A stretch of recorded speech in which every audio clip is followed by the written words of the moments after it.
Entonces, bueno, pero ¿se acuerdan ustedes cuál es la idea básica de Charles Darwin? ¿No? Que los seres vivos evolucionan por selección natural y que finalmente todos los organismos actuales y pasados venimos de una línea ancestral, de una población ancestral. Esta imagen o esta idea de la evolución de esa manera, como se ve en la siguiente imagen, en general ha sido, la siguiente imagen, ¿la ven? Ha sido representada con un árbol, ¿no? Con la idea de un árbol que en donde las ramas van divergiendo. Y esta metáfora ha sido criticada. Aquí les pongo una referencia de Hellstrom, una referencia de hace 10 años, en donde se critica la idea de el árbol como una metáfora de la evolución, pero en términos generales, si entendemos muy bien los límites de la metáfora, creo que no hay mayor problema para aceptarla, ¿no? Dentro de ciertas restricciones. Como se ve en la siguiente imagen, a finales del siglo XIX, muchísimos aceptaban la idea de la evolución, la idea de que había rechazo por parte de algunos sectores o por sectores numerosos no corresponde a la realidad, pero como acabo de mencionar, ciertamente se rechazaba la idea de la elección natural y esto dio como resultado una serie de alternativas en donde la gente decía, bueno, los organismos evolucionan por ortogénesis o cuando se redescubren los trabajos de Mendel, hay un grupo grande de personas que se vuelven mutacionistas, no darwinistas, son evolucionistas mutacionistas, y la idea de la simbiosis, que en realidad es una idea que tiene sus primeras raíces en el siglo XIX. Como se ve en la siguiente imagen, que vole Rosario, qué bueno estarte viendo, te mando un abrazo grande. En el siglo XIX, esta idea de la simbiosis incluso tuvo implicaciones o aplicaciones políticas. El príncipe Kropotkin, que a mí me cae extraordinariamente bien porque es uno de los fundadores más serios del anarquismo, decía que había que tratar de pensar en la organización de sociedades humanas basándonos en lo que estábamos viendo en los seres vivos, que cuando hacían falta recursos, este, cuando hacían falta recursos, entonces rápidamente los seres vivos, aunque fueran de diferentes especies, cooperaban. Esta idea de extrapolar hacia las relaciones sociales, lo que son observaciones biológicas, es una actitud que nos incomoda mucho, es una postura que nos incomoda mucho a todos porque es sacar de contexto una serie de principios científicos o sociales, ¿no? Pero no se olviden que las ideas de Kropotkin parecían estar apoyadas y de muchos otros, porque como se ve en la siguiente imagen, lo que realmente se había observado prácticamente al día siguiente que se descubren los cloroplastos, es que los cloroplastos se dividían y se dividían por bipartición. Y entonces esto llevó a la idea de que en realidad eran bacterias que estaban atrapadas adentro de algas, adentro de plantas, y esto lleva a la propuesta, como se ve en la siguiente imagen, de una serie de autores como Merezkovsky, se ve en la siguiente imagen, que van a proponer que hay toda una teoría, que se puede presentar toda una teoría. ¿Podemos ver la siguiente imagen, por favor? Marco, tú me estabas diciendo cómo se pueden ver completas. Sí, todos están viendo en este momento una cosa que dice Biología Central BAT. Sí, ahí se ve. Ok. Merezkovsky lo que va a hacer es un autor ruso, va a proponer que en realidad cuando uno ve los cloroplastos está viendo estructuras endosimbióticas que están adentro de células, las células son las que forman los órganos y él dice, bueno, hay que entender que finalmente lo que tenemos en los organismos macroscópicos como las plantas, los animales, no menciona a los hongos en un principio, en realidad son asociaciones de distintas especies. Y en la siguiente imagen pueden ver ustedes el árbol filogenético que propone Merezkovsky en 1910, el que sigue, por favor. en donde la idea básica es que vamos a tener dos orígenes separados para los seres vivos, lo que él llama biococos. Van a entrar en una primer simbiosis con los Monera, aquí sigue la nomenclatura de Haeckel, esto va a dar origen a las mitocondrias. Algunos organismos evolucionan a partir de esta asociación simbiótica y van a dar origen a los animales, a los protistas no fotosintéticos, y una segunda simbiosis va a dar origen a las algas, va a dar origen eventualmente a las plantas, y los organismos que dan, que son la fuente, digamos, de estos endosimbiontes, que son los biococos, eventualmente evolucionan hacia los hongos. La idea de Merezkovsky fue duramente criticada porque estaba proponiendo dos orígenes para los seres vivos. Había mucho de especulación, poco de observación, y como se ve en la siguiente diapositiva, efectivamente a lo que hay que hacer es considerar a Merezkovsky como uno de los precursores de las teorías de endosimbiosis, pero esto también ha llevado a algunos a preguntarse qué tan original fueron las ideas de Lynn Margulis. A mí me ha sorprendido revisar, por ejemplo, la literatura o encontrarme con cosas ahora que dicen, no, en realidad Lynn Margulis no tuvo nada de original y lo que hizo fue simplemente tomar ideas que ya andaban circulando. Cuando uno lee con cuidado, por ejemplo, a Wallin, Merezkovsky es el más elaborado, Koso Poliansky, que ya está disponible en francés y en inglés, uno se da cuenta que estas propuestas en realidad eran básicamente especulaciones que cabían dentro del este ámbito antidarwinista de la época, pero que en realidad no tenían la claridad, las propuestas, por ejemplo, tan detalladas con predicciones que va a hacer Lynn Margulis. Yo creo que se puede decir de Lynn Margulis que ella propone un esquema multidisciplinario y hace predicciones específicas y efectivamente los seres vivos evolucionan por endosimbiosis. Y algo que a menudo se olvida a la gente, por eso lo tengo aquí como una nota bene, fíjense bien, quiere decir en latín, es que Lynn Margulis hizo esfuerzos inauditos, me consta, me tocó ayudarla, me tocó verlo, hizo esfuerzos inauditos para tratar de dar a conocer los que ella consideraba sus precursores. Hoy en día hablamos de Merezkovsky, de Kosopoliansky, de Famitsyn, de Walding, porque Lynn Margulis en realidad era quien los republicó, los tradujo, etcétera. Bueno, estas ideas eran raras en el continente americano, pero como se ve en la siguiente diapositiva, eran bastante conocidas en Europa. Y por esas épocas, Edmund Wilson, un gran microscopista, vivía en Suiza. Cuando regresa a Estados Unidos, lo contratan en Columbia y escribe un libro que lo pueden bajar de la red. Es un libro absolutamente maravilloso que se llama The Cell, Development and Inheritance. Y él allí traduce, menciona las obras de todos estos primeros defensores de la endosimbiosis y, perdón, el libro está tan bien escrito que todavía a Lynn Margulis le toca utilizarlo como un libro de texto cuando ella estaba haciendo su maestría. El libro vale muchísimo la pena leer ya como un documento histórico, pero hacia los años 50, cuando el libro todavía se leía, como se ve en la siguiente diapositiva, había una idea creciente, una convicción cada vez más generalizada que la diferencia básica entre los seres vivos no era entre plantas y animales, sino entre procariontes y eucariontes. De manera que Lynn va a desarrollarse como estudiante de posgrado ya con esta idea muy clara.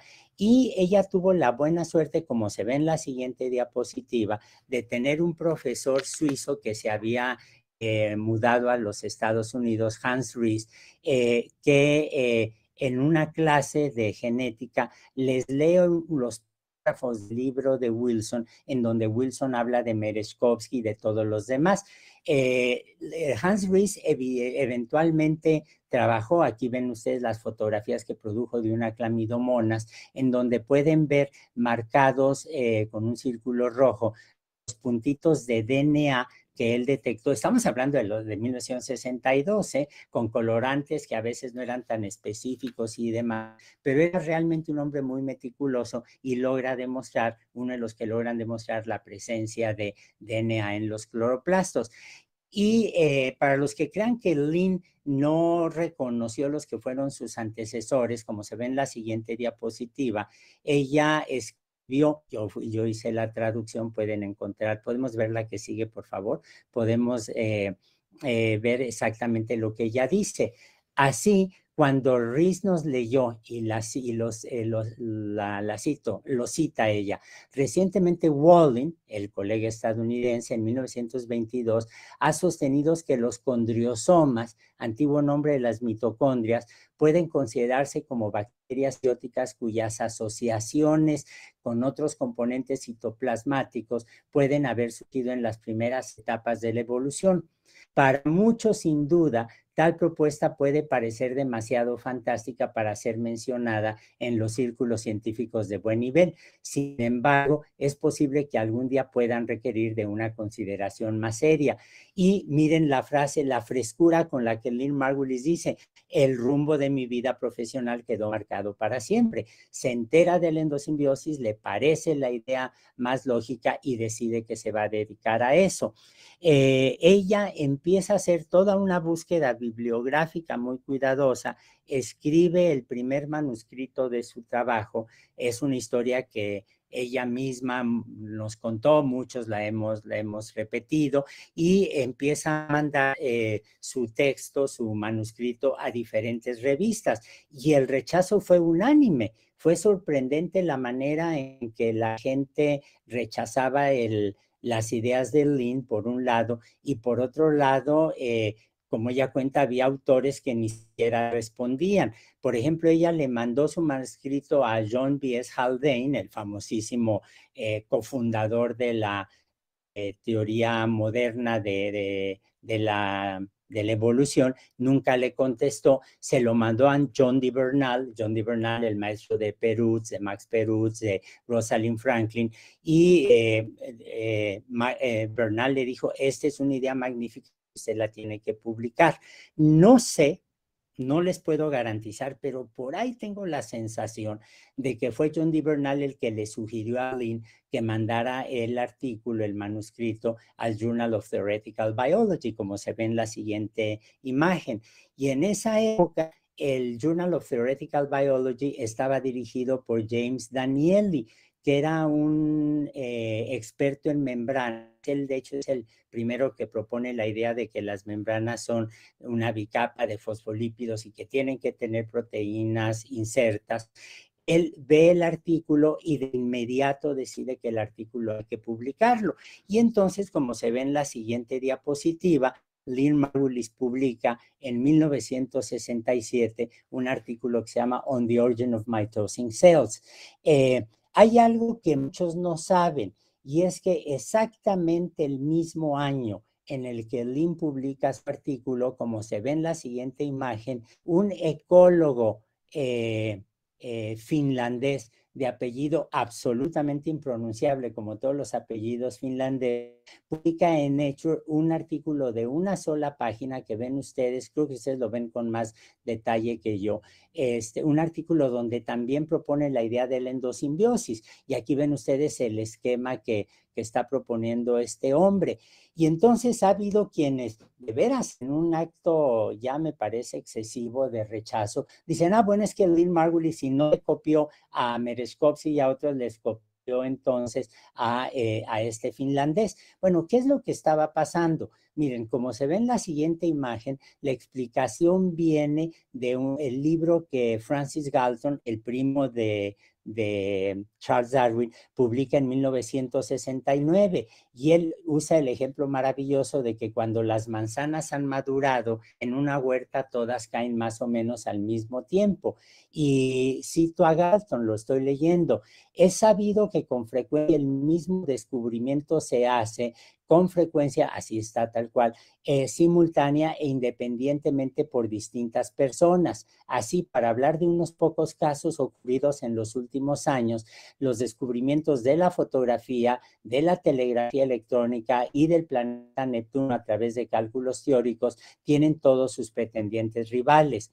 Parecería que los descubrimientos se hacen generalmente cuando el tiempo es propicio para ellos, es decir, cuando las ideas de las que fluyen naturalmente están fermentando en la mente de muchos hombres. Cuando las manzanas están maduras, un incidente insignificante bastará para decidir cuál de ellas caerá primero de su tallo. Así, a menudo un evento pequeño, a menudo será el que determine cuál será el científico que primero hará y publicará un nuevo descubrimiento. Y creo que esa es la explicación, por ejemplo, a la simultaneidad de propuestas de Merezkowski, Van Mietzen, etcétera, o de Lynn Margulis y este finlandés de apellido impronunciable para mí. Pero se dan cuenta que aquí simplemente se puede decir que las disciplinas estaban lo suficientemente maduras y las explicaciones disponibles eran lo suficientemente insatisfactorias como para que la gente buscara otra alternativa. Como se ve en la siguiente diapositiva, hay otro punto que quiero mencionar. Lynn Margulis, cuando escribe este artículo, estaba casada con Carl Sagan y firma como Lynn Sagan. Esto lo menciono no para discutir la vida privada de Lynn o de los colegas, que eso yo no creo que se deba de hacer, sino para insistir en que Lynn Margulis en esta época, a través de los contactos que Carl Sagan tenía con otros planetólogos, empieza a estudiar, empieza a entender la evolución de la Tierra, sobre todo la evolución de la atmósfera de la Tierra. Y a mí me gusta decir que Lynn es introducida a la planetología gracias al matrimonio con Carl Sagan, pero despegó enseguida por su cuenta y entendió perfectamente bien que no se podía comprender la evolución de la atmósfera de la Tierra si no está entendiendo uno la evolución de los seres vivos también. Ella publica en 1967 el artículo en el Journal of Theoretical Biology. Escribe, entre tanto, aprovechando que estaba embarazada, escribe un libro que le van a rechazar de varias editoriales, las ideas las encontraban muy radicales, pero Scientific American, como se ve en la siguiente imagen, le publica un artículo en donde ella presenta de una manera muy general, es un artículo para el público en general, Scientific American, en donde propone la idea de que las mitocondrias, el ciclo de Krebs, se desarrolla en bacterias que pueden respirar oxígeno, que entran en una asociación simbiótica con una bacteria, es lo que la propuesta original de ella, una bacteria que es anaerobia, es fermentativa. Esta asociación, dice Lynn, que comienza probablemente por depredación, va a llevar a que se desarrollen las mitocondrias. Una segunda asociación simbiótica con espiroquetas va a dar origen a los órganos de movilidad de los eucariontes. Una tercera simbiosis con, ella la llama en esta época todavía algas verdiazules, cianobacterias, va a dar origen a los cloroplastos, y de los protistas que no se habían asociado simbióticamente con cianobacterias, van a surgir eventualmente los animales, los protistas heterótrofos y eventualmente los animales. El artículo se publica, como les digo, en 1970 y tuvo un impacto absolutamente extraordinario. Es notable de veras cómo la gente lo veía con un enorme interés, que se traducía del inglés al español en toda Latinoamérica, y especialmente entre los botánicos. La idea de la endosimbiosis pega enormemente, pega más en Latinoamérica que en Estados Unidos, pega más en Latinoamérica que en Francia, donde se tardaron un poco, y en particular en el caso mexicano, como se ve en la siguiente diapositiva, el primero que habló de endosimbiosis fue Jesús Manuel León Cázares, un maestro de biología celular espléndido. Algunos tuvimos la suerte de conocerlo. Era la persona más generosa que se puedan imaginar para revisar las tesis, los artículos, los manuscritos. Tenía mucha idea de la literatura y tenía un empeño verdaderamente notable en que los estudiantes de la facultad supieran lo último que estaba pasando. Él fue realmente el primero que habló de endosimbiosis y yo tuve el enorme placer de la primera vez que invité a Lynn Margulis, invitar a Jesús Manuel a que diera una charla, se conocieran y pues realmente era poner en contacto a quien había propuesto la idea y a quien se había encargado de difundirla en México. Ahora, como les acabo de decir, en Latinoamérica pegó muchísimo la idea de endosimbiosis, pero como se ve en la siguiente diapositiva, hubo una serie de obstáculos que Lynn Margulis tuvo que enfrentar que les van a sorprender mucho. En primer lugar, en esa época los microbios, estamos hablando de los años 70, con pocas excepciones, por ejemplo, los que hacían genética bacteriana, pero los microbios eran vistos como agentes patógenos, no como ancestros de los organismos actuales. En segundo lugar, en los años 70, el neodarwinismo se había endurecido enormemente y esto significaba que la gente creía que para hacer genética de poblaciones, pues había que ver a las mutaciones puntuales como la única materia prima que generaba diversidad y sobre la que podía actuar la selección natural. En tercer lugar, por esas épocas, la biología ya, las ciencias biológicas se habían molecularizado.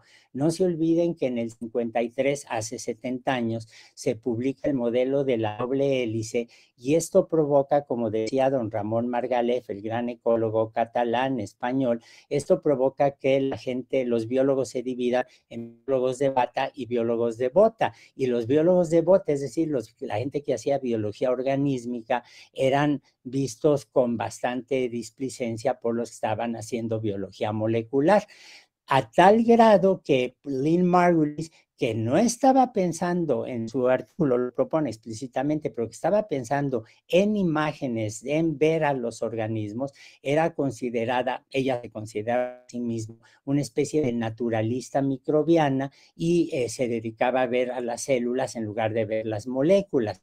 Y finalmente, en el esquema original, Lynn propuso más de 20 eventos endosimbióticos para explicar el origen de los plástidos. ¿Se acuerdan que las algas tienen rodoplastos, cloroplastos, feoplastos, crisoplastos y que esto complica enormemente la realidad, aunque en la interpretación, aunque nos damos cuenta ahora que en algunos casos hubo dobles y triples simbiosis? Estos problemas los hemos discutido, como les decía Julie Peretto y yo, primero en un artículo que publicamos en el 2017 para conmemorar los 50 años de la publicación del primer artículo de Lynn, y luego en el 2021, y les debo decir que estos artículos los hicimos realmente por entretenernos con toda la serie, pero básicamente porque pues, éramos buenos amigos de Lynn, nos parecía importante reactualizar su figura, entender lo que había pasado con la teoría, pero curiosamente han sido de los artículos que más nos han citado, tanto a Julie como a mí, porque han tenido un éxito brutal, lo cual yo creo que refleja el atractivo de la teoría y la personalidad tan extraordinaria de Lynn Margulis. Ahora, para que se den cuenta de los problemas que tuvo Lynn, como se ve en la siguiente imagen, hubo quienes acusaron a Lynn de ser creacionista. No crean que esto fue una acusación machista, porque Ussel era mujer, ya falleció y decía, la hipótesis de la endosimbiosis es regresiva en el sentido que para evitar confrontar el análisis indispensable para comprender cómo han evolucionado las mitocondrias y cloroplastos como resultado de pequeños pasos evolutivos, es decir, esta acumulación gradual de mutaciones. El origen de las especies de Darwin proporcionó por primera vez un punto de vista evolutivo convincente que podía ser contrastado con la idea de una creación especial. Es decir, están diciendo, lo que Lee Margulis está hablando es sencillamente de una creación especial, lo cual es completamente ridículo, porque habría que leer los artículos de Lin, habría que ver el trabajo, pero también por esas épocas, como se ve en la siguiente imagen, queda perfectamente claro que los cloroplastos poseen DNA y se reproducen como bacterias. Y Lynn Margulis hace la predicción específica de las secuencias de los cloroplastos, del DNA de cloroplastos, tiene que ser homólogo al de cianobacterias. Y como se ve en la siguiente imagen, las mitocondrias poseen DNA, se reproducen como bacterias y Lynn dice específicamente los genes que codifican para las enzimas del ciclo de Krebs tienen que ser homólogos a los de bacterias como Paracoccus que tienen respiración aeróbica. De manera que Lynn era muy tajante en este sentido. Pero déjenme ahora contarles lo que estamos haciendo Julie Peretú y yo, porque como se ve en la siguiente diapositiva, si ustedes se fijan, el artículo de Lynn Margulis habla sobre el origen de las células mitóticas. Y esto es algo que generalmente no se discute. Todo el mundo se concentra en los cloroplastos, se concentra en las mitocondrias, aceptan que las espiroquetas, ahora lo sabemos, no son lo que dan origen a los cilios eucariontes, a las estructuras 9+2, pero nadie se pone a revisar con cuidado lo que Lynn dijo sobre el origen de las células con mitosis. Y insistamos en algo que todos ustedes saben, los únicos organismos que presentan mitosis son los eucariontes. No existe la mitosis entre los procariontes, ni entre las arqueas, ni entre las bacterias. Los únicos que tienen mitosis son los eucariontes. Entonces, si yo hablo de mitosis, estoy hablando necesariamente de eucariontes. Y eso queda ejemplificado en la siguiente diapositiva, en donde ven, bueno, arriba, en el panel de arriba ven una bacteria que se está replicando, reproduciendo por división binaria y ven bajo todos los procesos de profase, anafase, etcétera, ¿no? Es decir, los procesos típicos de mitosis. Hay que decir que la mitosis que siempre enseñamos es la de los animales y no se olviden que hay variantes importantes, variaciones importantes, por ejemplo, entre los hongos o entre algunas plantas, pero estamos hablando de hongos, de plantas, hay muchísimas variaciones en el caso de los protistas, pero es un modo de reproducción estrictamente eucarionte. Y lo que Lynn Margulis se da cuenta, y lo va a subrayar como se ve en la siguiente imagen, es que en realidad cuando tenemos la mitosis, tenemos dos componentes que es la replicación de los cromosomas y luego su separación y la formación del uso mitótico. Y lo que Lynn Margulis, que conocía extraordinariamente bien a los protistas, se da cuenta que podemos tener la formación del uso mitótico sin que haya replicación de cromosomas y podemos tener replicación de cromosomas sin que se forme el uso mitótico. Entonces ella dice, son dos cosas separadas. Y por un lado, la replicación de los cromosomas es lo que finalmente me va a llevar a que tenga a que tenga el material genético distribuido en las células hijas, pero la pregunta es de dónde salió el uso mitótico, de dónde salieron los microtúbulos astrales, de dónde salió el centro organizador de microtúbulos, etcétera. Ahora, todos lo sabemos, pero se nos olvida. Miren, como se ve en la siguiente diapositiva, cuando nosotros hablamos, por ejemplo, de los virus, nos preguntamos, ¿están vivos o no? Porque se replican. Bueno, se nos olvida que también los centriolos se replican. nunca se nos ocurre preguntarnos si los centriolos están vivos o no, pero los centriolos se replican y en realidad los centriolos pues, son el centrómero, es exactamente la misma estructura. Y como se ve en la siguiente imagen, que es absolutamente maravillosa, de una clamidomonas, viene del libro de Alberts, pueden ver ustedes aquí el cilio. Voy a usar la palabra cilio para no confundirnos con los flagelos procariontes.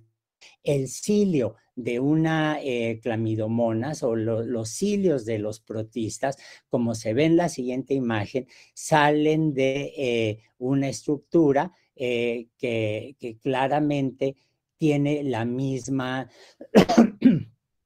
perdón, tiene la misma estructura que el cinetosoma, ay, perdón, que los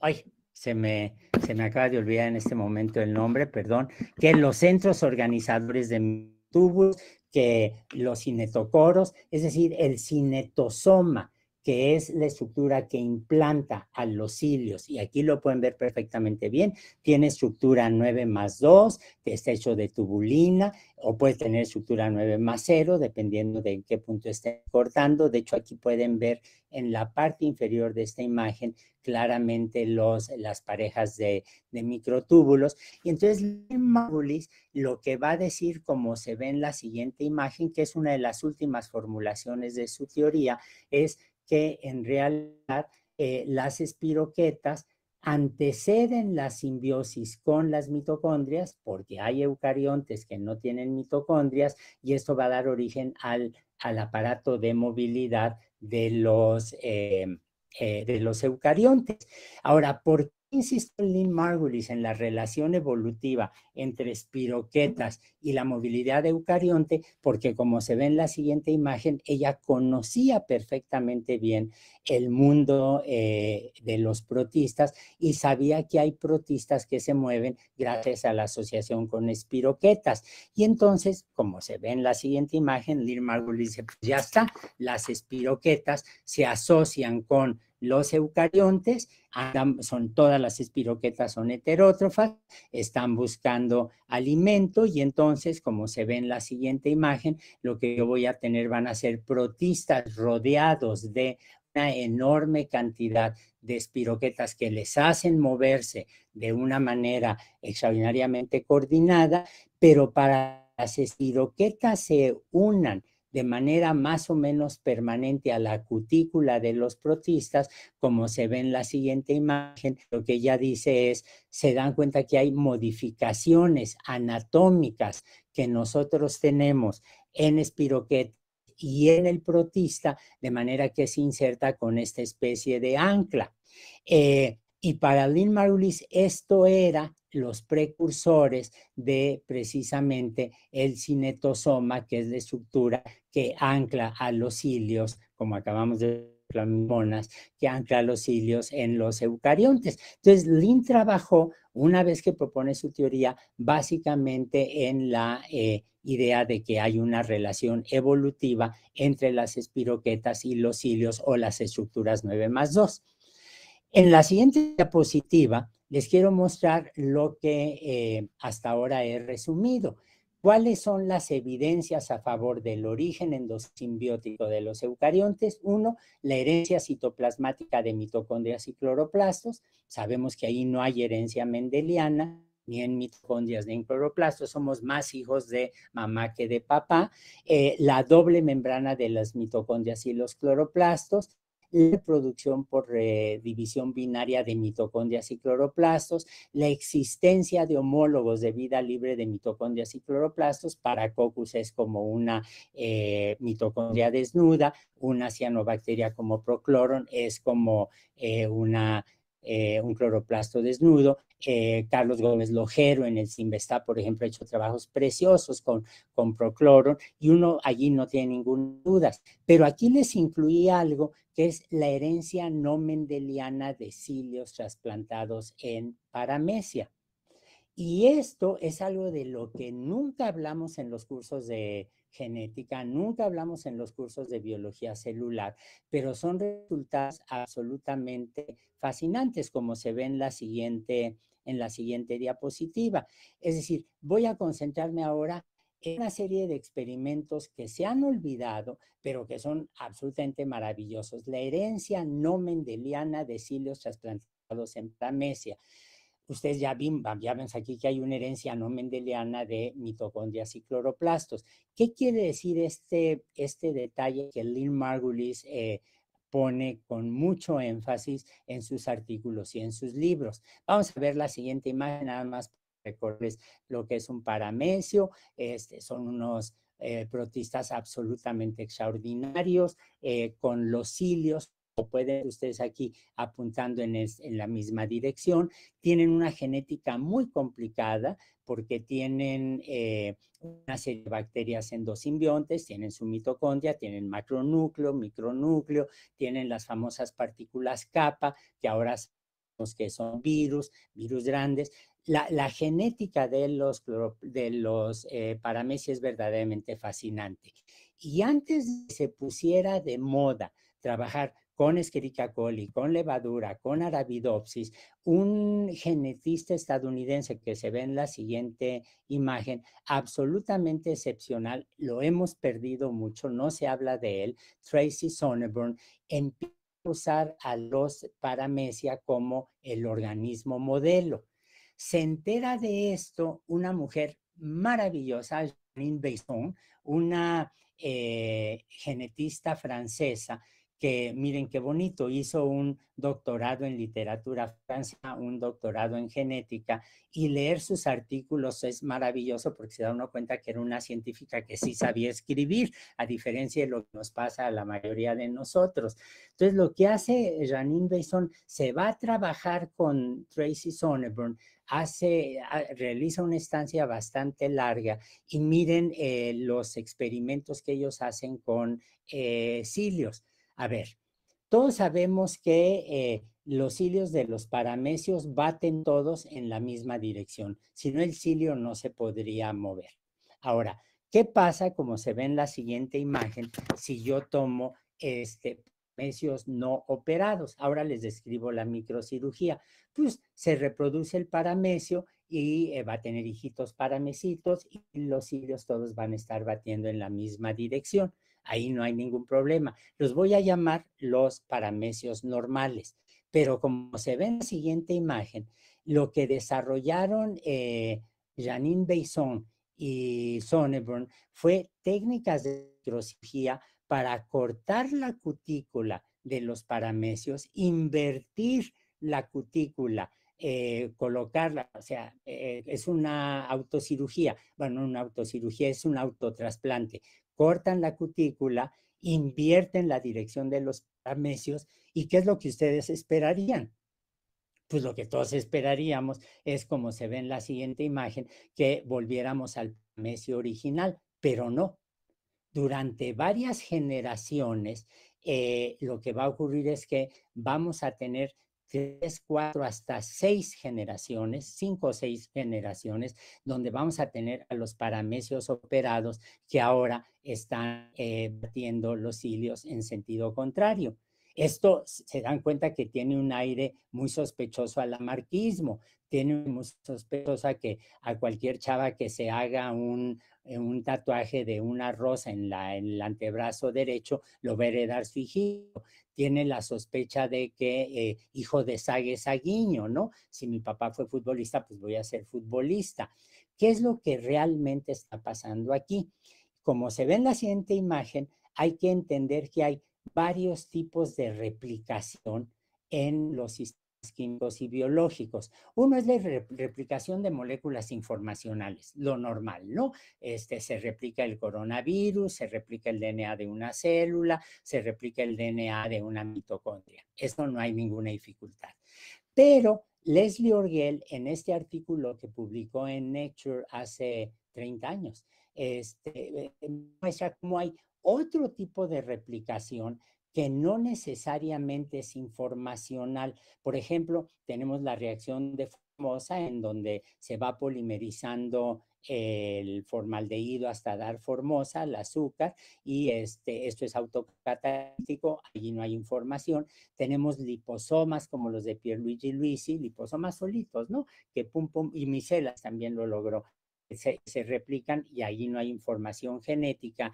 Y algo de lo que nunca hablamos, desafortunadamente, de lo que nunca enseñamos en la facultad, es que también tenemos replicación por cambios de conformación, tenemos multiplicación de un sistema sin que haya la formación de novo. Y un caso son los priones. Ustedes saben que en los priones lo que ocurre es sencillamente que me...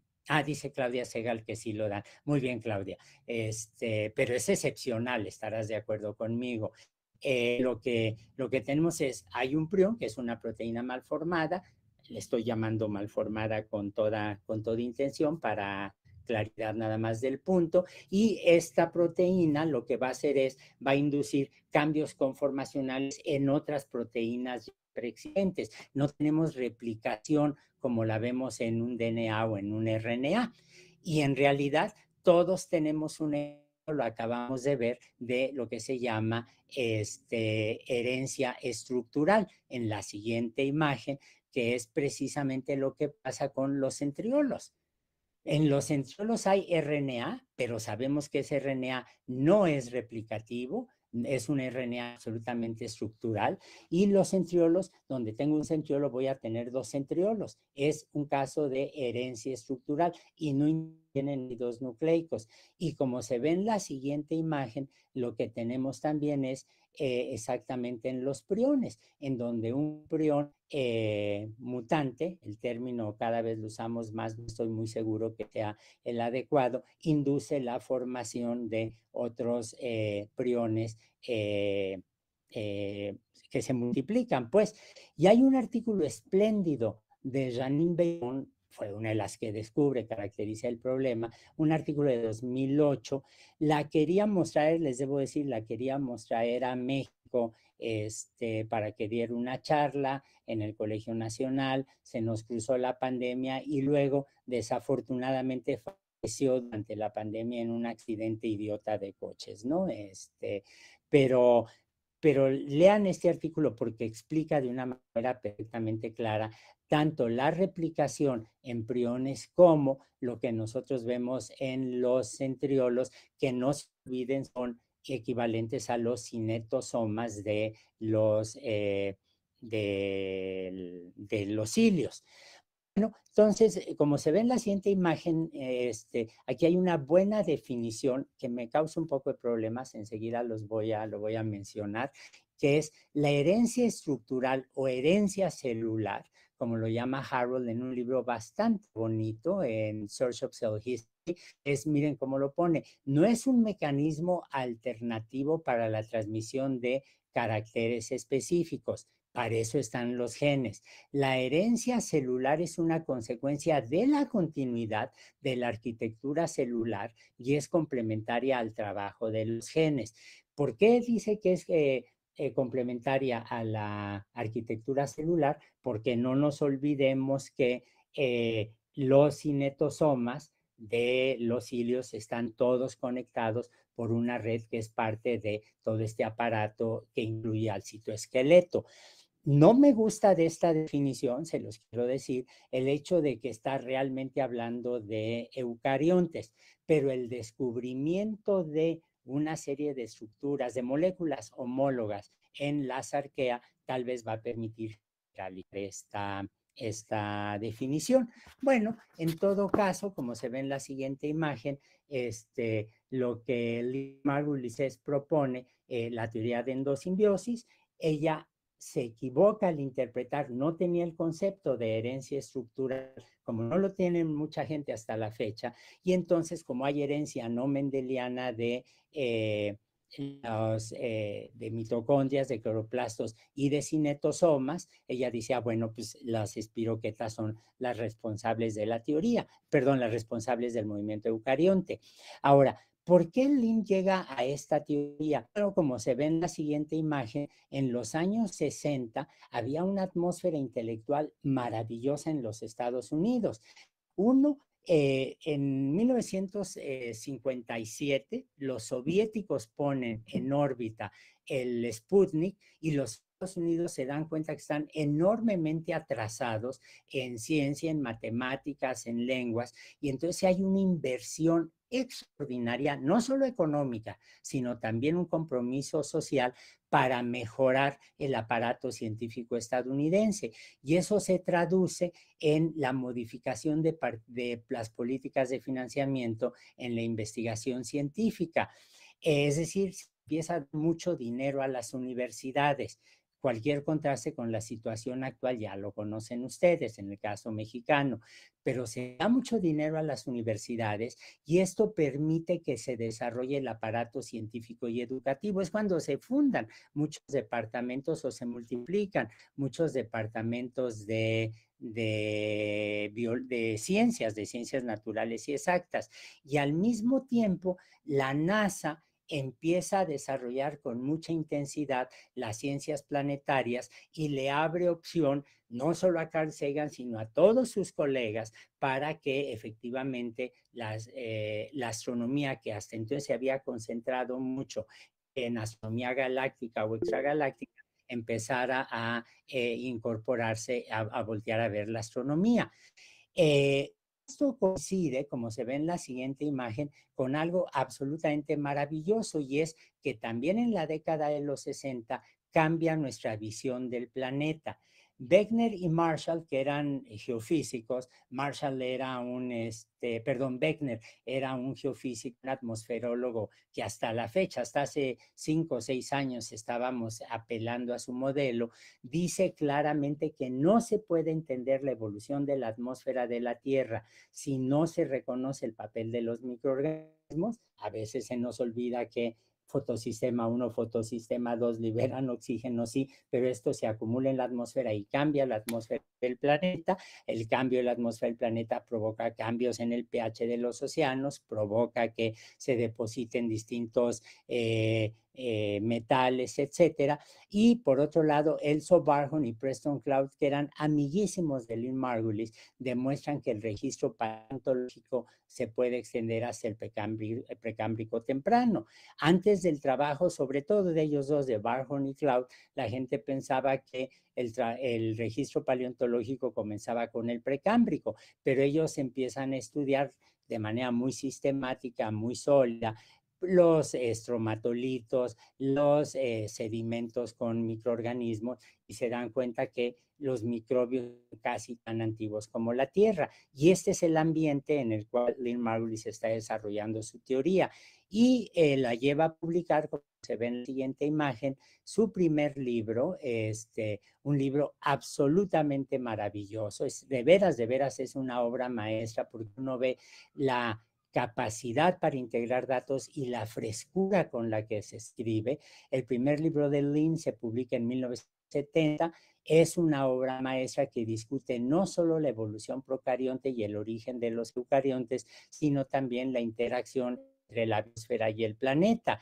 Y en realidad lo que estaba pasando es que Lynn, a diferencia de todos los biólogos de su generación, que estaban viendo hacia el interior de las células, querían ver cómo funcionaba cómo funcionaba el ribosoma, que eran los lisosomas, cómo se replica el DNA, etcétera. Lynn lo que hace es ver hacia afuera, adoptando una perspectiva más amplia en el tiempo y en el espacio, y se dan cuenta que no son visiones antagónicas, complementarias. Por estas épocas también la gente, gracias al énfasis que hace Lynn en este libro, se da cuenta, como se ve en la siguiente diapositiva, que hay una serie de organismos, de bacterias que son patógenas, que infectan eucariontes como las amibas, se quedan a vivir allí y son ejemplos de cómo se transita de patógenos intracelulares a endosimbiontes.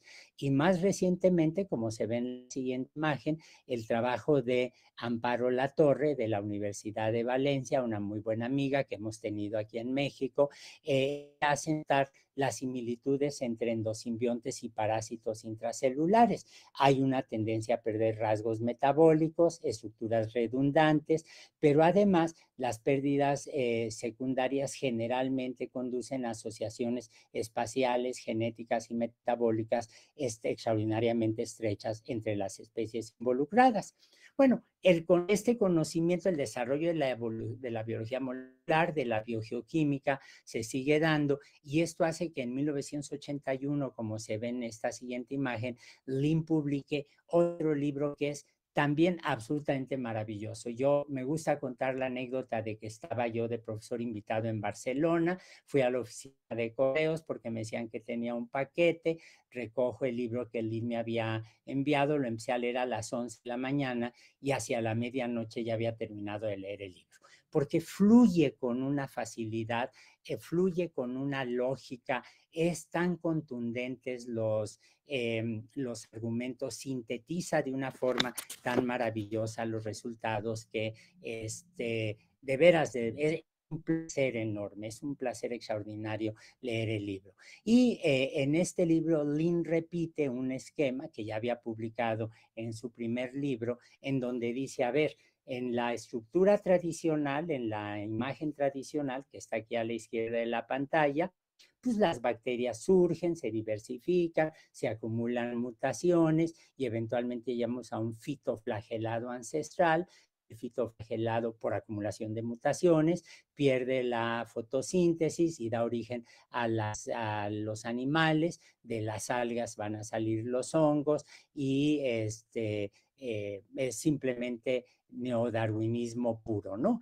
Dice, yo lo que estoy proponiendo, dice Lynn Margulis, es algo totalmente distinto. Lo que estoy proponiendo es que hay una diversificación del mundo procreante, no se conocían las arqueas como tales, y esta diversificación y su asociación lleva a que haya protistas ancestrales, eucariontes ancestrales, y a partir de aquí van a surgir los distintos reinos eucariontes. De manera que, como se ve en la siguiente imagen, si regreso a la metáfora del árbol que había presentado al principio, lo que Lynn Margulis está diciendo, no, las especies no se separan cada vez más, sino como se ve en la siguiente imagen, hay una anastomosis, hay un fenómeno de unión de las ramas a lo largo del desarrollo de la evolución. Estos dos no salió la referencia, me los encontré en las redes, desde luego, pero se dan ustedes cuenta que la imagen, la metáfora daría, pero luego me encontré, como se ve en la siguiente imagen, otra que me gustó más todavía, porque estos dos árboles que están en un momento dado, perdió el árbol pequeñito parte de las raíces, pero ya no va a poder vivir sin el material que le está enviando el árbol grande, un poco como la mitocondria. La mitocondria no puede sobrevivir, el cloroplasto no puede sobrevivir sin el ambiente, sin los nutrientes, sin las moléculas que le está proporcionando el árbol grande o el citoplasma, si lo quieren ver así.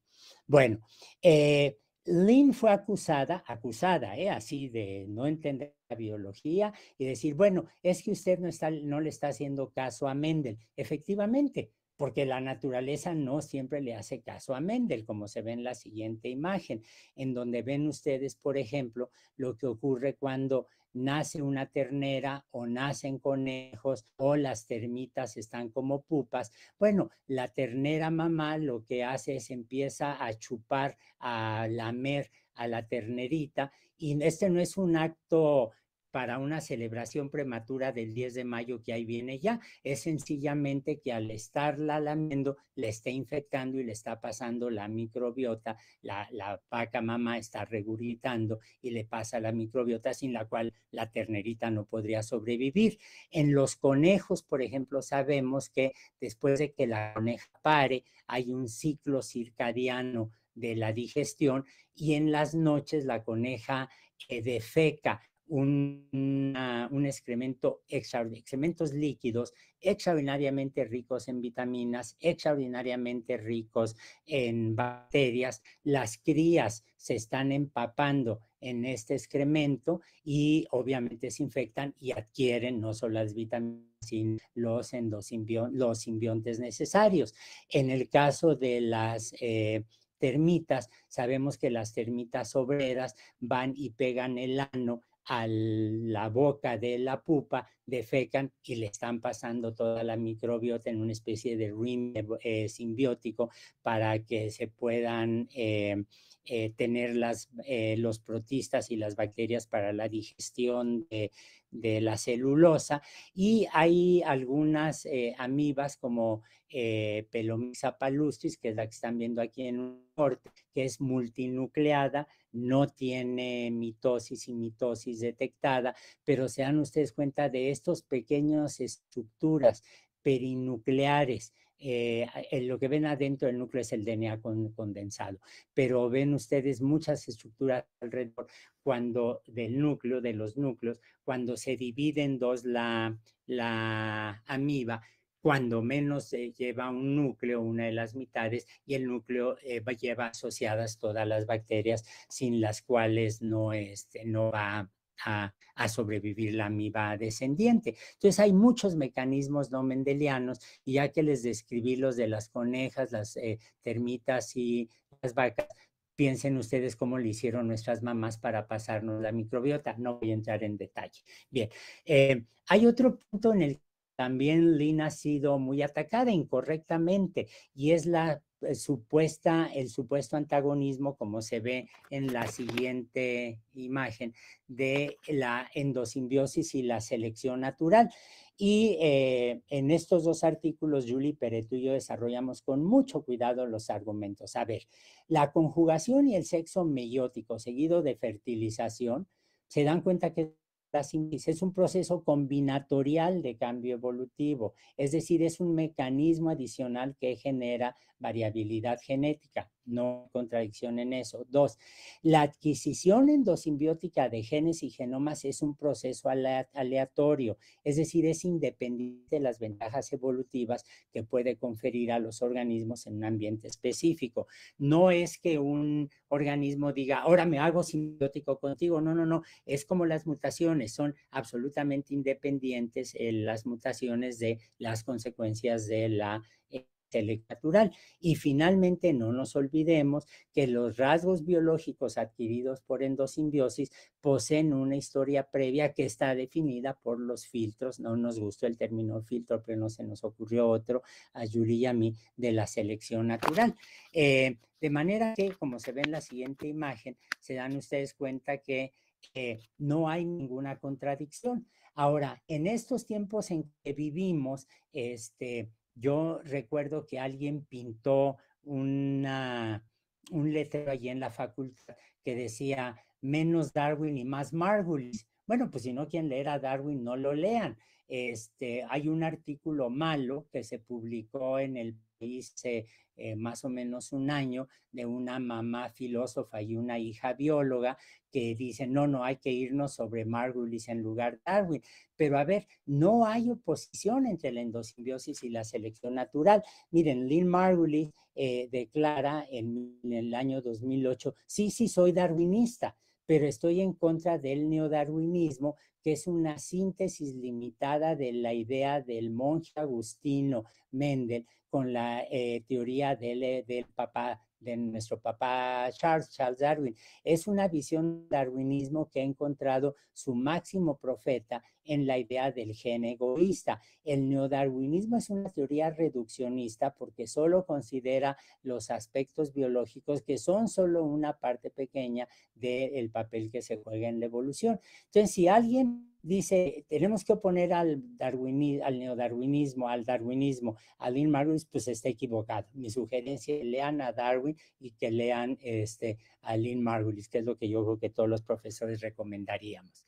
Pero ahora vamos a ver un punto en donde Lynn Margulis no pudo avanzar más en su momento porque no había más datos disponibles. Miren, en la siguiente imagen ven ustedes, como ya vimos, el esquema tradicional general de endosimbiosis. Y en el que sigue, se dan ustedes cuenta cómo de repente Lynn Margulis pinta allí con un manchoncito el núcleo. Se dan cuenta que en este esquema no está diciendo de dónde sale el núcleo. Lynn tenía perfectamente claro, extraordinariamente claro, como se ve en la siguiente imagen, que en realidad el núcleo eucarionte es parte de la membrana nuclear es parte de la membrana de la célula. Y Lim promovió, me consta, sí, lo pueden contar los autores, lo vimos muchos amigos, cómo hizo notar que hay, y esto sí es un auténtico cambio de paradigma, cómo hay los procariontes no son bolsitas llenas de citoplasma con montón de enzimas y DNA. Miren, la siguiente imagen les da un ejemplo muy claro.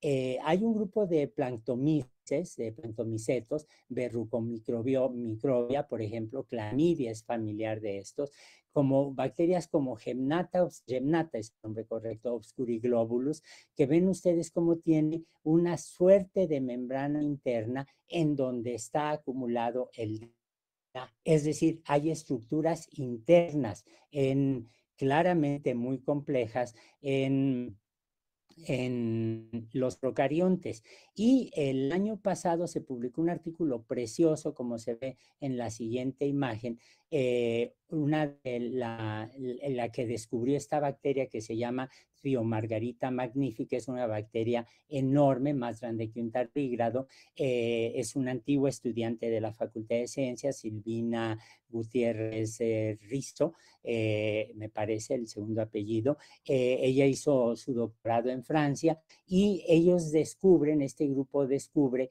que en el interior de la bacteria en el citoplasma hay pequeñas invaginaciones donde está el DNA, es decir, no son núcleos, pero se dan cuenta que hay estructuras internas en los procariontes. Esto lo tenemos perfectamente claro. Y como se ve en la siguiente imagen que viene de Taylor, un amigo de Lynn Margulis, que dibujó a petición de ella esta imagen.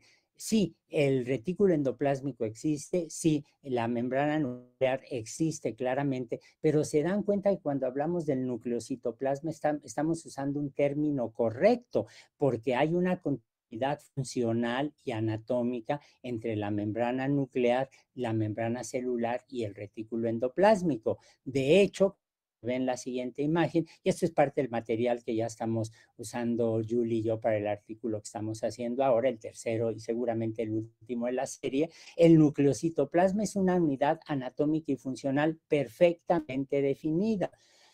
Pero el núcleo presenta junto con el retículo endoplásmico una continuidad ontogenética y anatómica con la membrana plasmática de la célula eucarionte.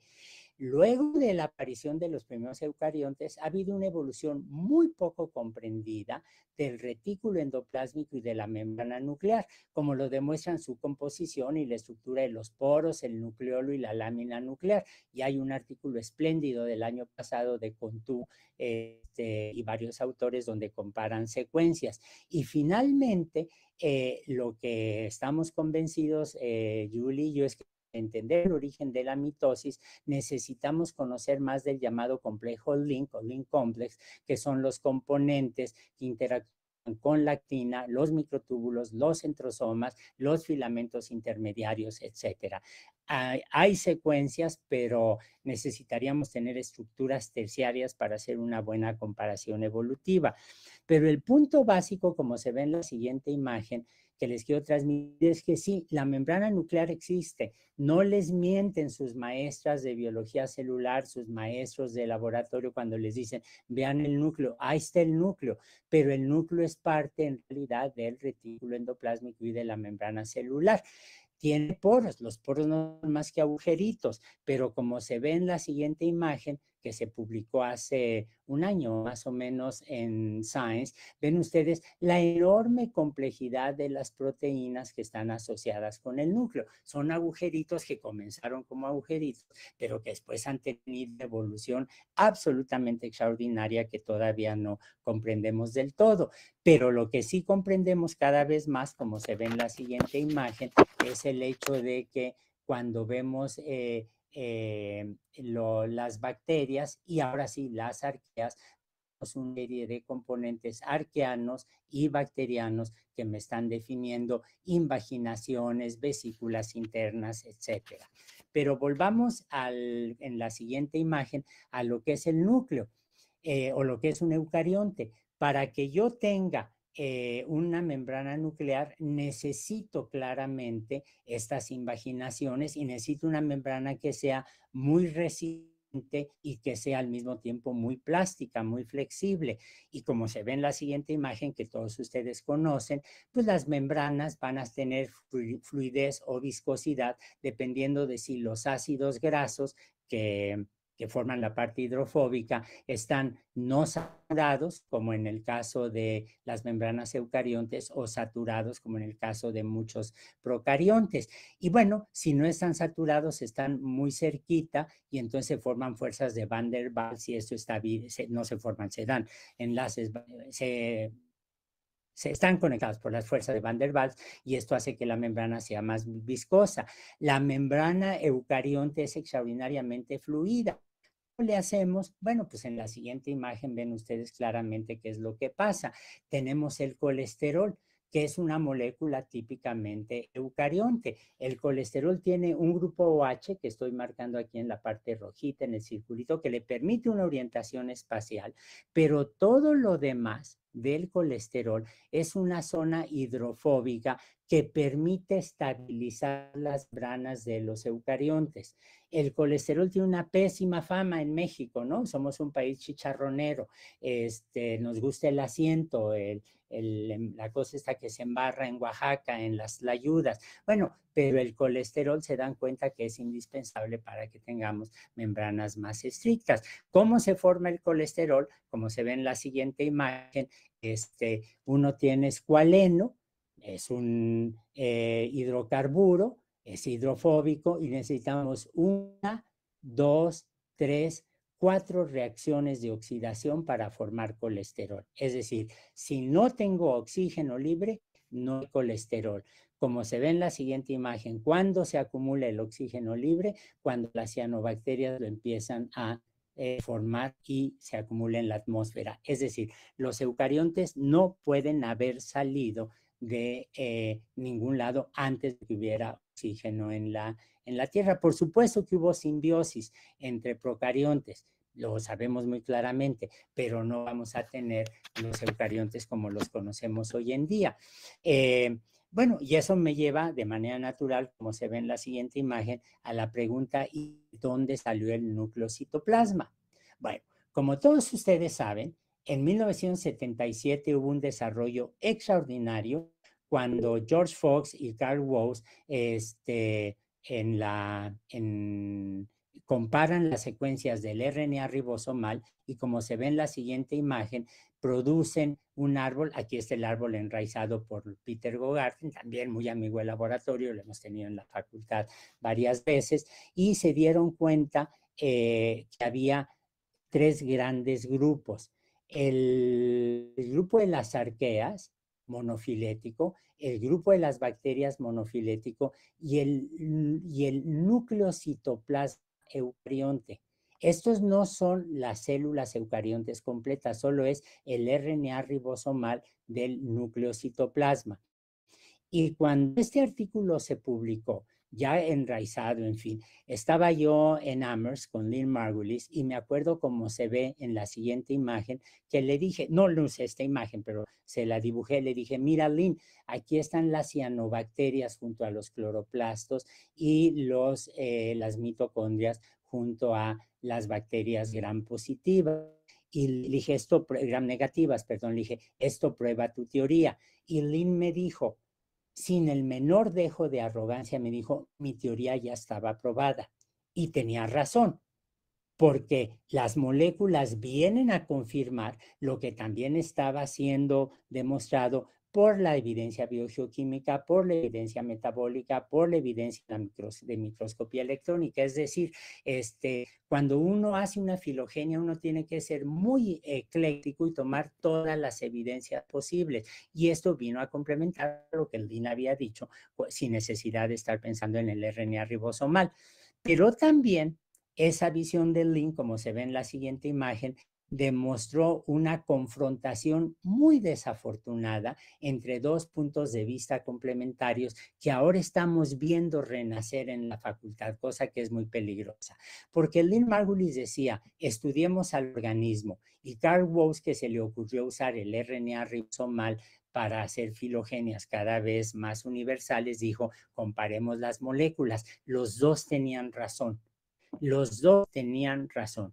Y de repente uno se encuentra actitudes de que no hay que entender solamente al organismo y el conocimiento tradicional y los pueblos originarios, todo lo que ustedes quieran. Eso es cierto, pero eso no es antagónico con el estudio de los procesos moleculares y lo que podemos deducir a partir de las secuencias. Varios intentamos en algún momento dado que Lynn y Carl Woese coincidieran en puntos de vista comunes. Nunca lo logramos. Fue una tensión que terminó dañando a la biología y que yo creo que nosotros no tenemos por qué repetir.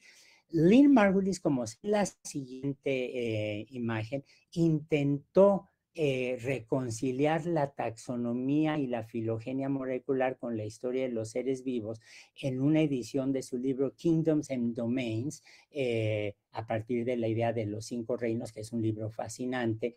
Utilizó el término domain y separó a los procariontes un poco como Carl Woese quería, pero nunca se logró evitar allí los problemas. Bien, ahora, usando las filogenias moleculares, ahora nos damos cuenta, como se ve en la siguiente imagen, que no hay que pensar en 3 dominios, sino que si comparo las secuencias de RNA ribosomal con más arqueas, lo que me doy cuenta es que los eucariontes son parte, unos dirían que es parte, otros dirían que es un grupo hermano de las arqueas, pero hay una relación evolutiva perfectamente clara, es decir, la primer bifurcación evolutiva que hubo en la evolución de la biosfera fue la que separó a los procariontes en arqueas y en bacterias. Y cada vez entendemos más la biología molecular y fisiológica de las arqueas y al que le debemos en este momento tenemos una deuda enorme con él, es como se ve en la siguiente diapositiva, a Thijs Ethema. Thijs, se pronuncia Thijs, el nombre suena como Tix, pero se pronuncia Thijs, es holandés. Él es un microbiólogo holandés de primer orden que trabaja en Suecia, tiene un grupo cada vez más numeroso. Ese sí no lo hemos logrado traer a México. Lo he invitado varias veces, pero no quiere. Y él ha trabajado sobre todo, como se ve en la siguiente imagen, en chimeneas submarinas que están cerca de Suecia, cerca de Escandinavia. Y allí él descubrió, como se ve en la siguiente imagen, unas arqueas que son estas de color gris a las que llamó Asgard. Todos los nombres vienen de la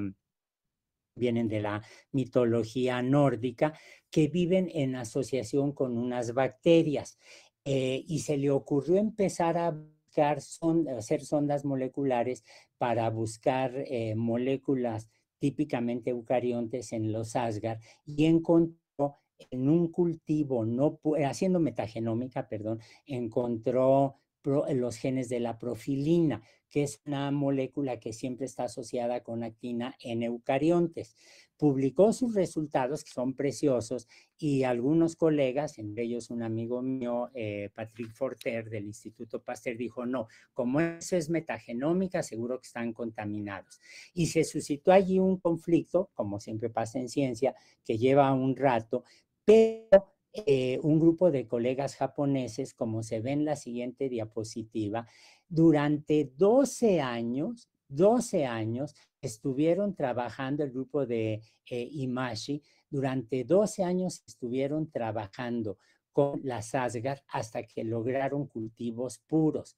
Yo cuando vi el artículo me entusiasmó muchísimo, no solo por el resultado, sino porque se dan cuenta lo que es un buen aparato científico que da recursos para que durante 12 años uno pueda estar trabajando en el mismo proyecto hasta que tienen éxito. Bueno, al tener éxito ya se puede dar no solo la profilina, el gen homólogo a la profilina, sino a otros, y ya la idea de que estamos viendo contaminantes se viene para abajo. La profilina, como se ve en la siguiente imagen, la vemos asociada con actina, que es parte del aparato del citoesqueleto. Y acuérdense que estos son estructuras que típicamente asociamos solo con los eucariontes, microtúbulos, microfilamentos, actina, tubulina, etcétera. Pero Thais Etema, como se ve en la siguiente imagen, lo que dijo fue, a ver, tengo profilina en procariontes, en las Asgard, y sabemos que esta se asocia con la actina, juega papel directo en la formación de microfilamentos. Estos determinan la forma celular y el movimiento de los eucariontes. El movimiento de los eucariontes, es decir, tienen que ver con el movimiento ciliar. Y él introduce un concepto que es maravilloso, el concepto de proteínas marcadoras de eucariontes.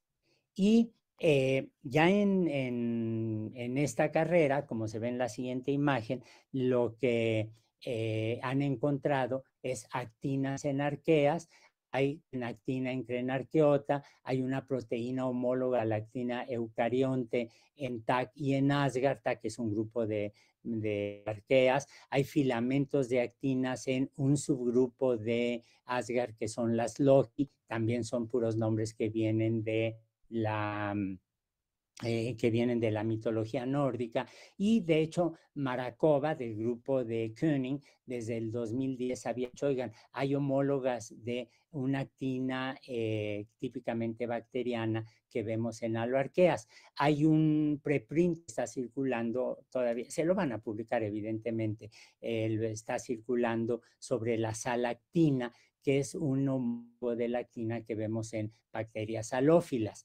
Pero además, como se ve en la siguiente imagen, y aquí sí ya puede uno avanzar muchísimo, bueno, es las técnicas que usamos en el laboratorio, comparación de estructuras terciarias, tenemos tubulinas Odin de las arqueas y tenemos las beta-tubulinas bacterianas, pero también encontramos que es homólogas, pueden ver aquí la estructura terciaria claramente homólogas, fíjense en las hélices alfa, a FITSI, que es la molécula esta que se acumula en el anillo, que se ve de hecho en la siguiente imagen, que es el anillo que se forma cuando se están dividiendo por bipartición las bacterias. Hay estructuras terciarias, se han hecho, esto se publicó, como se ve en la siguiente imagen, se han publicado muy buenos árboles, no de estructuras terciarias, sino de estructura primaria, de la tubulina de arquea con FITSI y con la tubulina, los microtúbulos que forman tubulina en los eucariontes. Y ven ustedes aquí cómo son claramente homólogas y vemos la separación evolutiva muy temprana. Bueno, ¿esto qué me está diciendo? Que la tubulina de los microtúbulos del cinetosoma del uso mitótico no viene contra lo que creía Lynn Margulis, no viene de las espiroquetas, sino que en realidad viene de las arqueas. Ella no tenía manera de saber esto, falleció desafortunadamente mucho tiempo antes.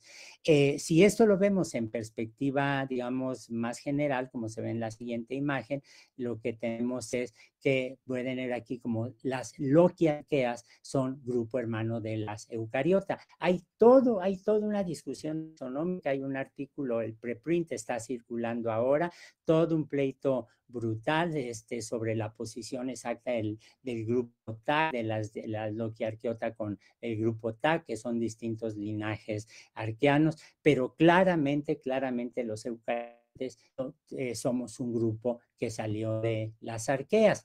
Y un trabajo también que está circulando en preprint, todavía se publica, que es el de la siguiente diapositiva, es una serie de proteínas que en los eucariontes están asociados con el tráfico por vesículas, son las que están marcadas aquí en colores, son proteínas, ese es un esquema de un eucarionte, ¿no? Con vesículas, retículo, lisosoma, etcétera. Pero ven ustedes proteínas que tienen las bacterias, los eucariontes, que las encontramos en las arqueas, es decir, hay una asociación de proteínas que tienen que ver con membranas y membranas que se invaginan. Con todo esto, como se ve en la siguiente imagen, pues lo que ha hecho el grupo de TAIS, es decir, pues teníamos una bacteria Asgar, esto es de cuando solo se conocía la profilina, predijo la existencia de actina, de un citoesqueleto de actina, entran en simbiosis con una bacteria gram negativa que se va a convertir en la mitocondria. Pero algo que queremos agregar en el artículo que estamos haciendo Julie y yo, como se ve en la siguiente imagen, es el hecho de que si la mitocondria desciende de una bacteria, pues la mitocondria debe tener un aparato transcripcional y replicativo que sea típicamente bacteriano. Pues no es así. La DNA polimerasa y la RNA polimerasa, replicación y transcripción de las mitocondrias, son homólogas a las del fago T7, lo cual quiere decir que cuando se dio el proceso de simbiosis, la bacteria que luego se convierte en mitocondria ya estaba infectada con un bacteriófago y que hubo ahí una recombinación y un intercambio absolutamente maravilloso. Hay otro problema que vamos a, tal vez, no está tan claro todavía, a modificar de la teoría, como se ve la siguiente imagen. Lynn Margulis estudió mucho Bedelobibrio, estudió Vampirobacter, estudió Vampirella, que son bacterias que se meten a otras bacterias o las chupan, por eso se llaman Vampirobacter, el nombre es bastante bonito. Y Bedelobibrio en particular es un predador procarionte que se mete hace un huequito en la pared de una bacteria, se mete en el espacio periplasmático, puede estar allí durante varias generaciones y como se ve en la siguiente esquema, de repente no sabemos, desconocemos todo esto, ¿no? Las señales ahí, los mensajeros bioquímicos, alarmonas deben ser maravillosos, los complejos ahí, y de repente Bedelobibrio empieza a crecer, se hace como una especie de chorizo, se parte en pedacitos, se madura y se sale. Y Lynn Margulis decía, bueno, a lo mejor así empezó la mitocondria.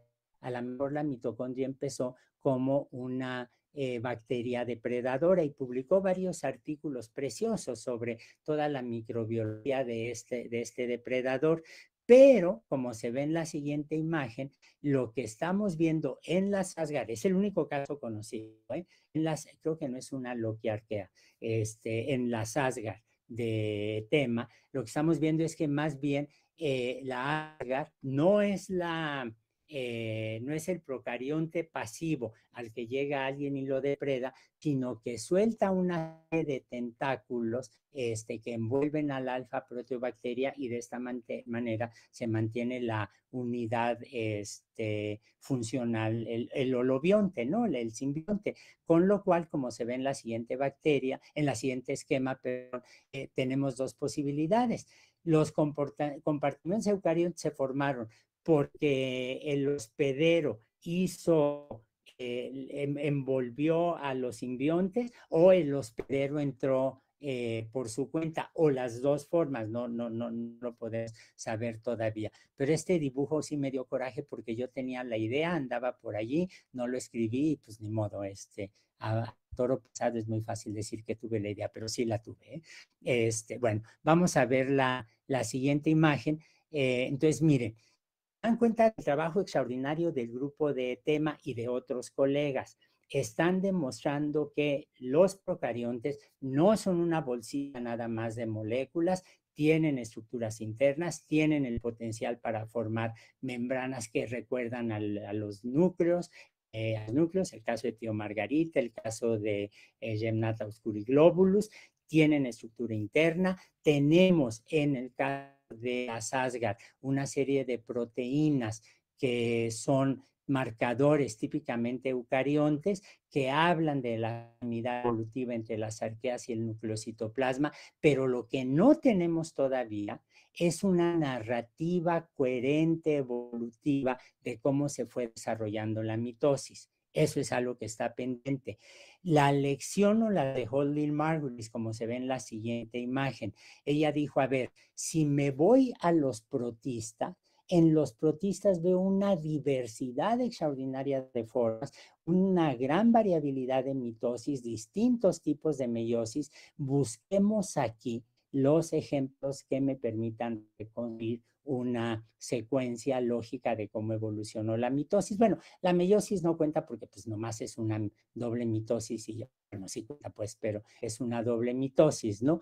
Y de hecho, en este estudio de los protistas, que era en lo que estaba muy empeñada Lynn Margulis, es donde uno cree que va a poder sacar eventualmente una secuencia lógica de la mitosis. Me fascinaban tanto los protistas que les puedo contar que una vez estaba yo en París de profesor invitado, ella fue a la conferencia, pues nos dio mucho gusto vernos, le invité a cenar con unos amigos del Instituto Pasteur y de repente Lynn sacó su cartera porque me quería enseñar la foto de Toño, ¿no?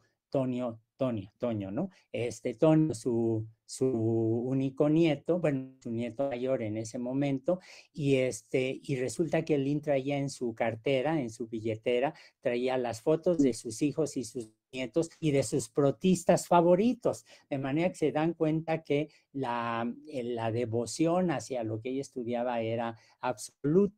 Y de hecho eso se plasmó, como se ve en la siguiente imagen, en un libro absolutamente maravilloso que se llama el Handbook of Protoctista, en donde ella reconoció que la sorprendente diversidad biológica de protistas es el resultado de procesos evolutivos con eventos de ganancia y pérdida de simbiontes que permiten estudiar la evolución de la mitosis y meiosis durante el precámbrico, que es cuando los protistas surgen.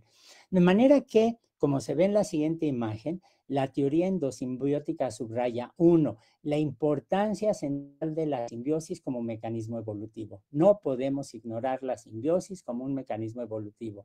La necesidad de pensar no solo en términos moleculares, sino también organísmicos. El significado evolutivo de la pérdida de genes, el trabajo de Amparo Latorre, en la integración de consorcios microbianos, el papel crítico de los virus, al menos para la mitocondria, en la integración de los simbiontes, la importancia de la herencia estructural de evolución celular, que Claudia Segal sí enseña, que otros no enseñamos, la necesidad de comprender la historia evolutiva de los protistas y el significado biogeoquímico, mencioné el caso del colesterol, pero hay otros, de la coevolución de la biosfera y el entorno planetario. Lynn estaba escribiendo otro libro más, que se iba a llamar Symbiogenetics, se ve en la siguiente imagen, nos lo pasó a varios amigos para que lo revisáramos, para que hiciéramos críticas, siempre estuvo abierta a las críticas, y desafortunadamente falleció antes de terminar el libro y aunque algunos nos han pedido la editorial, la hija de Lynn nos han pedido a grupos de amigos que terminemos el libro, yo creo que sería totalmente inadecuado, ¿no? Entonces yo por lo pronto en eso no participo, pero era un libro donde ya estaba viendo en términos de genómica la evolución de los eucariontes. De repente hay gente que toma a Lynn Margulis como modelo. Yo creo que eso es muy legítimo, pero déjenme ponerles un cachito en la siguiente imagen de unas frases de Betsy Dexter Dwyer, una estudiante de Lynn Margulis, se hicieron muy amigas, la conozco muy bien a Betsy, y Betsy transcribió estas frases que dijo Lynn Margulis: no me conviertas en tu modelo, yo no soy tu modelo, me dijo un día, tenía yo 29 años y ella alrededor de 46, estábamos en un autobús en México, en Laguna Figueroa, regresando de un viaje de campo. Yo estaba con los llorosos sobre alguna frustración o una ofensa y buscaba a, su, advice, sugerencias, consejos. Y lo que Lynn me dijo: necesitas encontrar tú misma tu camino. Y este es me parece que es un espléndido obituario. Vivió plenamente, de manera honesta, sin ninguna, sin quejarse, sin ninguna queja. Lynn Margulis estaría furiosa de cualquier banalidad que dijeran de ella después de su muerte. Era una atea y una racionalista.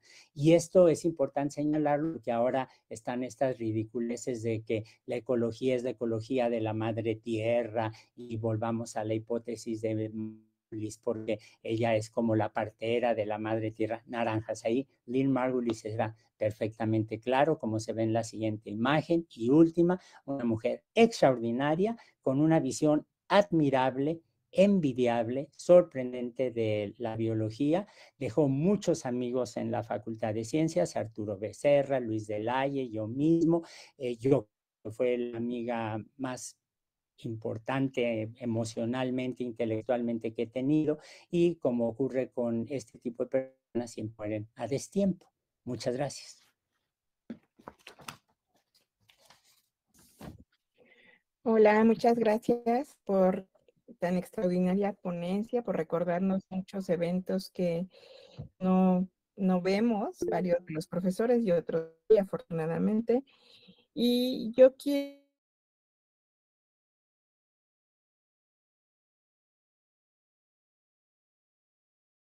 personas que quieran hacer preguntas y levantan la mano.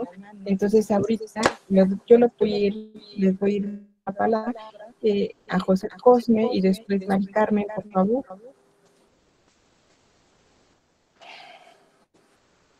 América, yo nada más quiero felicitar al doctor Lascano por esta clase magistral con los últimos avances relativos a la simbiosis. Muchas felicidades, Toño. Muchas gracias, querida Rosario. Siempre es un gusto enorme verte. Igualmente, Toño. Gracias, doctora Rosario. Y le pido a José Cosme, que había levantado la mano.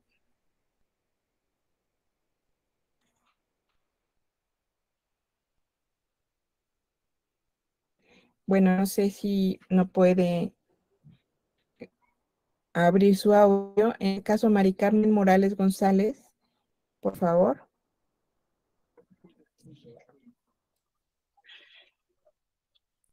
Y tenemos en el chat varias felicitaciones, pero José Manuel Sánchez nos había comentado que ahora ve por qué el colesterol puede causar infarto del miocardio al correr mucho. También comenta que ese fue el mismo caso de la luz donde se determinó la dualidad onda-partícula.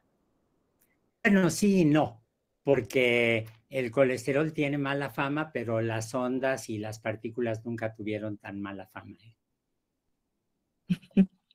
Gracias, Toño. Pues aquí podemos leer una serie de felicitaciones de Don Nagy, de Luz Martínez, Laura Muñoz, Celsi Muñoz, Luz Martínez de nuevamente, Leslie Sarni, Paula Susana, pues te manda muchas felicitaciones, Isela Flores, y no sé si alguien quisiera levantar la mano para hacer una pregunta. También te manda felicitar Héctor Abundi. Muchas gracias, son muy amables, muy generosos. José Cosme, tienes levantada la mano, pero no activas tu audio. No sé si, Claudia, tú lo puedes activar.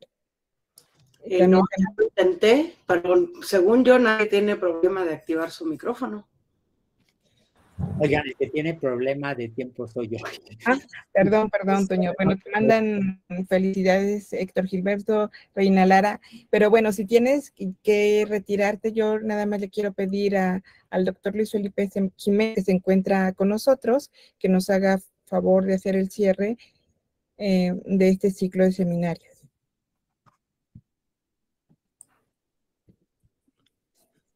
Hola, buenas noches. Pues bueno, un seminario que culmina con excelencia como siempre por Toño. Y bueno, no voy a decir mucho más que clausurar como me lo han solicitado de parte del Departamento de Biología Celular. Entonces, primero que nada y antes que todo, buenas noches y deseo felicitar a las organizadoras, a los ponentes y a los participantes de este evento, porque estoy seguro de que la calidad de las y los ponentes pues garantiza, como se ve en los comentarios, el alto nivel y en la frontera de las cosas, ¿no? Como ahora Toño nos habla de la actina, el citoesqueleto, pero también a los participantes que han estado aquí todo este tiempo y han aprovechado para actualizarse en este seminario. Entonces procederemos a la clausura, oficialmente, solemnemente, y una vez terminadas las actividades académicas y siendo las 20 horas con 19 minutos del jueves 27 de abril de 2023, declaramos clausurados los trabajos del 10º seminario de actualización en genética, bacterias y virus. Muchas felicidades a todos y a todas y gracias, Toño, por tan excelente día como siempre. No, encantado, muchas gracias a ti. Y puedo decir una cosa a propósito de las organizadoras. Son 17 seminarios de actualización genética. Lo que eso significa es un esfuerzo continuado que a menudo no tomamos en cuenta, ¿eh? Yo creo que eso es absolutamente admirable y es una razón por las cuales yo creo que queremos mucho a las compañeras que hacen este tipo de cosas. Sí. Muchas gracias, Luis Felipe, por hacer la clausura, por reconocer el trabajo académico de nosotras. Y este año se ha incorporado el doctor Marco Antonio Carballo Ontiveros. Ya hay un profesor con nosotras y pues nos da mucho gusto. Muchas gracias. No, gracias a todos. Y bueno, no me queda más que agradecerles nuevamente a todos por su asistencia y a Toño, queridísimo Toño, mil gracias. Mil gracias a Francisco que nos va a pasar la grabación. Y pues nos vemos en la próxima edición el próximo año. Saludos. Adiós. Muchas gracias. Saludos a todos. Felicidades. Buenas noches. Gracias, buenas noches. Buenas noches. Gracias, buenas noches.